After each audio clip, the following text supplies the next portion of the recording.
এই বিষয়ে সবাই আমার সাথে একমত হবে। পুরো পৃথিবীর মধ্যে সবচেয়ে বেশি আলাদা আলাদা প্রজাতির প্রাণী অ্যামাজন রেন ফরেস্টে দেখতে পাওয়া যায়। এখানে গেলে আপনার মনে হবে যেন আপনি অন্য কোনো গ্রহে চলে এসেছেন। এই সময় পৃথিবীর সবথেকে ঘন জঙ্গল অ্যামাজন রেন ফরেস্ট।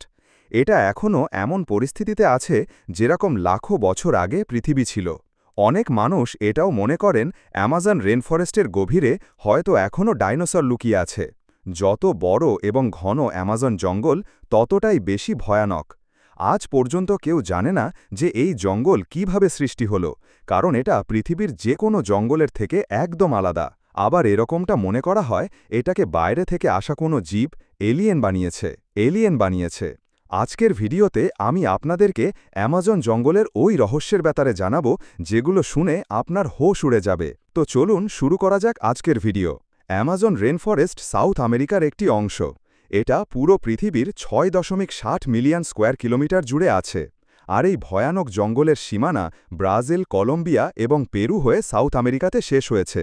এই জঙ্গল এতটাই বড় এবং বিশাল যে যদি অ্যামাজন জঙ্গল একটা দেশ হতো তাহলে এরিয়া হিসাবে এটা পৃথিবীর ৮ম সবচেয়ে বৃহত্তম দেশ হতো। আপনি এর সাইজের আন্দাজ এটা দেখে বুঝতে পারবেন, এখানে ভারতের মতন ২টি এবং পাকিস্তানের মতন ৭টি দেশ এঁটে যাবে।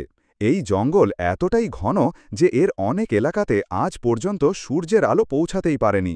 সূর্য তো দূরের কথা, এখানে যখন বৃষ্টিপাত হয় সেই বৃষ্টির পানি নিচে নামতে ১০ মিনিটের বেশি সময় লেগে যায়। আর পুরো বছরে এরকম একটা সপ্তাহ কাটে না যে এখানে বৃষ্টিপাত হয় না।